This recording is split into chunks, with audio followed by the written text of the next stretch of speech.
It's Rob and Sander from My Wife the Dietitian, and this is Nutrition Nuggets. Nutrition Nuggets, and we're right around Halloween candy nugget time. Halloween candy. Yes. Yes, it's a dangerous time of year. Dangerous. Dangerous how? Well, dangerous because you eat all sorts of candy. Oh, that's hardly dangerous. No, it's not dangerous. No. It's a good thing. It's healthy. It's part of life. It's part of celebration. It is. I'm just being silly. I am all for eating lots of candy. I don't see an issue with it. You're so funny. No, I mean like what we're going to discuss as far as kids eating a whole bunch of candy on Halloween. Yeah. I think you're right. It's life. It's part of life, and there's lots of benefits of them going through that part of life. Great learning opportunities too, and teaching opportunities for the parents to, talk to kids. And there's questions like, what if my child goes crazy on Halloween candy and eats way too much? Well, I think we've all, as parents, we're older parents now, so our kids are grown up. But I remember when our kids were like first couple Halloweens, we did the same as all the other parents. We were concerned that they were eating too much. Are they going to have too much sugar? They're eating too much candy. Is it going to rot their teeth? What are some other questions that you've got there? Well, that's, exactly. I think we should really think, like, where are your fears rooted? Like the parents' fears. Is it from your own childhood experience? Like, were you told, oh my God, you're going to ruin your teeth, you're going to gain weight and have, be unhealthy because you're eating too much candy? Like Halloween, it's fine if they are going to have candy. It's part of life, right? Mm-hmm. And the other question is, what if they become addicted to sugar and that's all they ask for? Do you think that happens? I don't think that happens. No, I don't think so either. I think it's a parent fear. Exactly. I think it's one of those fears that's all they're going to ever want. They're never going to want to eat regular food again. But you know what happens? Let's say worst case scenario or best case scenario, however you look at it, your child comes home with a pillowcase. That's what I used to take because they hold a lot of candy. Yeah, and they don't break. Yeah, Yep. Pillowcase full of candy. The trick with the pillowcase, though, because it does hold a lot of candy, and once it gets pretty full, you look greedy. So people don't give you as much. So you got to have a second one that you empty it into so that you always go to the door with just a little bit. And they're like, oh, it looks so empty way down in the bottom of your pillowcase. So then they give you handfuls to fill it up. But if it's full when you go to the door, a different story. Anyway, so the pillowcase comes home and gets emptied onto the floor and your kid eats it all. Worst case scenario, right? So what's going to happen? That would be great. Or that's, like I said, might be best case scenario. And they'll probably throw up, or they'll probably feel really uncomfortable. Yeah. And have a natural consequence. Exactly. Remember that word? I used to say it all the time. Yeah, we raised our kids on natural consequences. That's right. Took the onus off of us big time. Well, it's great. You know what? We're not helicopter parents, and I think it's good learning opportunities for kids because it's part of life, and they're going to have to navigate this every single October 31st. Exactly. I think it was funny in our household because one of our kids ate all their candy right away, like within a week maybe. And the other one's sort of like was like a squirrel and had the candy last for like months. That was like me and my brother. My brother would eat it all, I think, get rid of it, or just like, just eat it all. And then, he'd start hunting for yours. No, I don't think so. No. It's a good bargaining chip, though. That's what our kids did. It's like, because the one knew that the other one still had candy, and so they'd like use it as a bargaining chip to like, I get to watch my TV show, but it's going to cost you a chocolate bar. Yeah, right. Something like that. Well, that's the thing, right? Like it's learning opportunities all around because they can learn to trade, the candy that they don't currency. like. Yeah, exactly. For ones that they do like, and they get to decide. And that's the other thing is like with younger kids, and they get all these new candies that maybe they've never seen before, encourage them to try it, because they're going to see it again sometime. And it's good for them to try new foods, and it kind of can ripple over into trying new foods at the dinner table, right? Mm-hmm, so it's good for them to be adventuresome or adventurous. Yeah, I like both those words.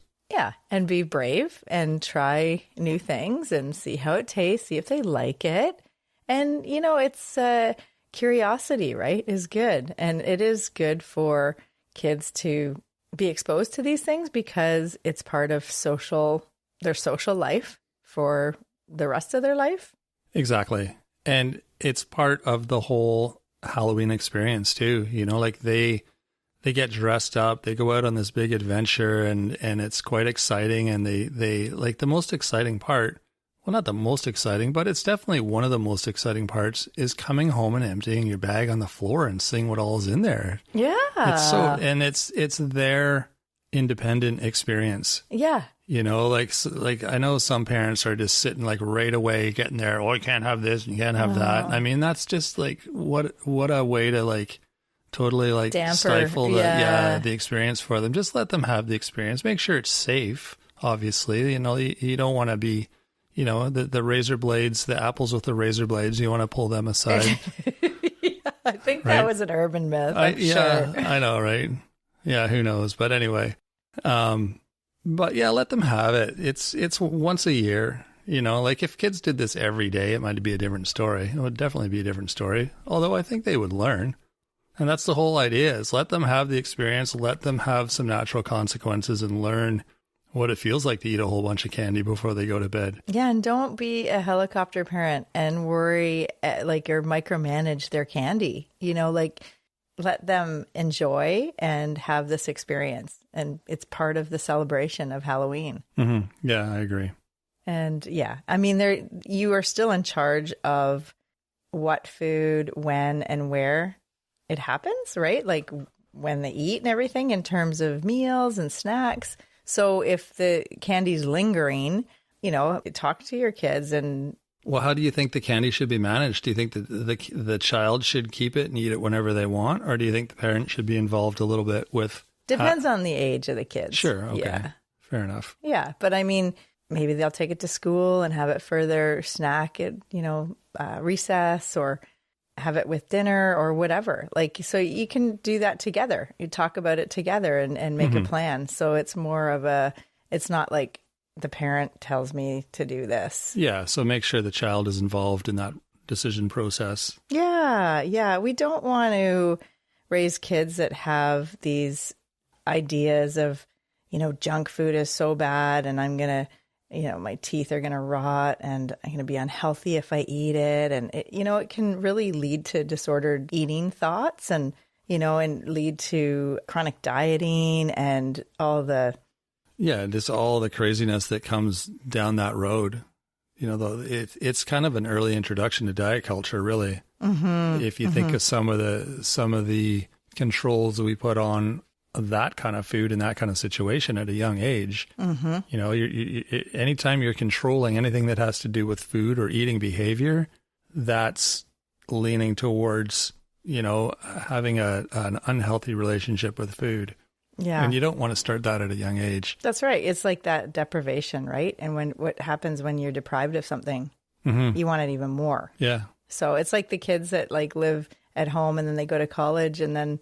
Oh, they go crazy. I remember those kids. Because then it's like, oh my God, I'm allowed to eat whatever I want. And then they usually, you know, get sick or don't feel well because they're just kind of going off the deep end in terms of... Yeah, totally. Yeah. So the goal is for people to be relaxed and calm and neutral around the treats. So like call them what they are. Talk about like that's O. Henry bar and that's a licorice, or, you know, actually say the word instead of like naming bad food, good food, you know, like having labels for.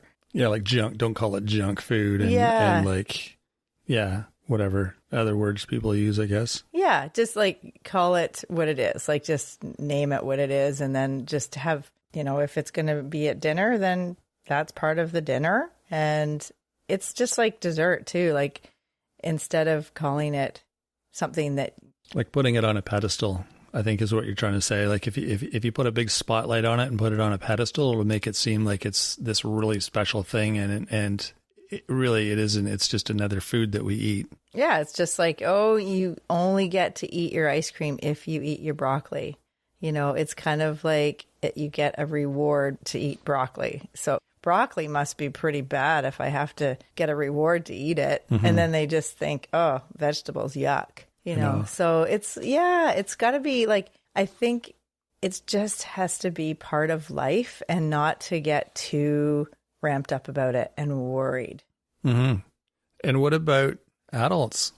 Same deal. Because we, as adults, you're going to have candy in the house. Whether you have kids in the house or not, you're going to buy candy to give out to the kids who come to your door. Right. Every year. Yep. Even the last year we had none, the year before we had none, but you never know. Maybe this year we'll have some, so we better buy a big bag of candy just in case. And of course we don't have any come to the door, so then we've got this big bag of candy, and same thing, you know, like we don't go crazy. Yeah, we eat maybe a few more chocolate bars than we normally would, but we don't need to worry about that, right? No. And I think it's, you know, if you have a positive relationship with food, all foods can fit. I have a very positive relationship with food. I'm sure you do. Yes, I know you do. I make all foods fit. Yeah, but you're so funny.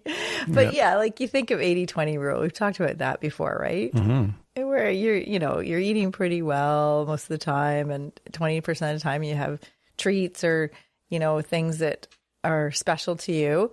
And the thing is too, you don't want that whole binge cycle. And so it's really important to like keep eating your 3 meals and 2 snacks a day. Make sure you address your hunger so that you're not like going too long without eating. I think a lot of people, they kind of bookend their day where they might have something and then they don't eat all day and then have dinner and then go to bed. And, you know, it's like, that's not good either. Like you kind of need to eat 3 square meals and some snacks and stay hydrated and like make sure that you're not having those roller coaster of, that's when you get cravings, right? Is when you haven't been feeding yourself regularly. Right. And it's good to understand your triggers for if you do tend to binge, like if you just go, you know, like you end up eating a lot of one thing and you feel like uncontrolled around certain treats. So it's good to understand those triggers and having a better coping mechanism for that. Mm-hmm. So like trying to figure out other ways to deal with stress in your life instead of using food all the time. Yeah, for sure. So we've talked about this before. Yeah, I'm sure we have. Sounds familiar. You were saying earlier today too that it's good to eat, if you're going to eat candy or sweets or chocolate or anything, it's good to eat it with your meal or with something else so you don't spike your sugar doesn't. Yeah, like especially if you're prone to blood sugars. Spikes. Yeah. Yeah, a good way to have your treat would be eat it with a meal, like with your lunch or with your dinner, with your breakfast, whatever, or even a snack. But don't just have it for the snack, like have it with fruit or have it with trail mix. Right. Have it with something else. And that will help your body cope with the extra sugar and all that. Mm-hmm. Gotcha. Yeah. And another rule of thumb would be keep it out of sight. If things are like visible, keep it in the freezer.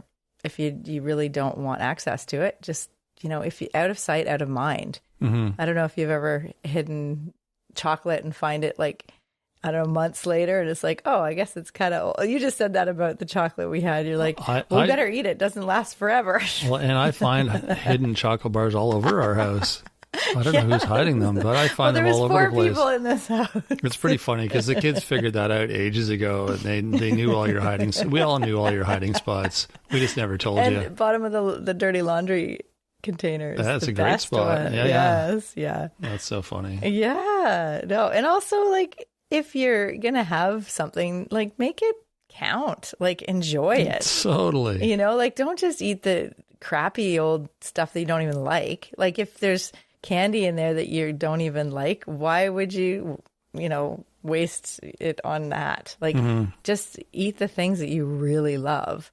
And the things with kids too is if they gorge on it, and like as you were saying at the start, they'll probably remember how they felt after and realize that it wasn't as good as they thought it would be. Yeah it might take a few years of that, but they'll get there eventually. Yeah. So yeah, slow down, savor, fully enjoy, eat it with a meal, like pair it with something like fruit or vegetable or like your yogurt or trail mix.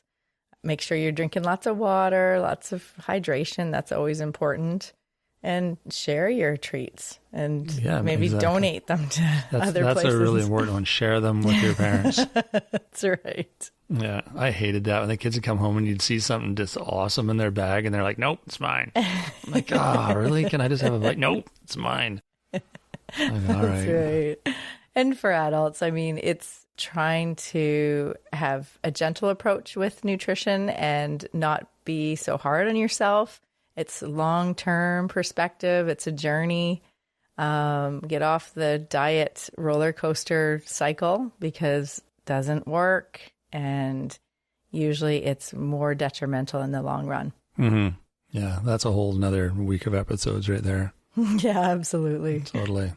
All right. Well, there you go. Some tips for Halloween to help you enjoy Halloween, have your kids enjoy Halloween. If you want more tips, not about Halloween, but just in general, good nutrition tips, health tips, check out our website. It's mywifethedietitian.com. We've got a great blog on there, lots of amazing articles written by all sorts of different people who've been on the show. The great advice. So check that out. You can also join our newsletter while you're there. It's a weekly newsletter that comes out once a week. It's free. Lots of good tips in there as well. And if you want to ask any questions, send us an email. mywifetherd@gmail.com. We're happy to answer questions on the show, things you want to know. We've had all sorts of different questions that we've covered through listeners' questions. So yeah, fire away. You can also find us on YouTube, Facebook, and Instagram. We're there once in a while doing some things related to what we do here. So check that out. Feel free to drop us a message through there as well, or just give us a like. That's super helpful too. Something else that's helpful is rating and reviewing the show and sharing with your friends. Those are all good things to do. So that is it for this week. Have fun with your candy. When is that? That's coming up.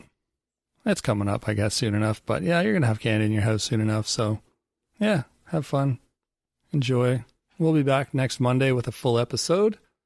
So until then, have a fun and great week, everyone.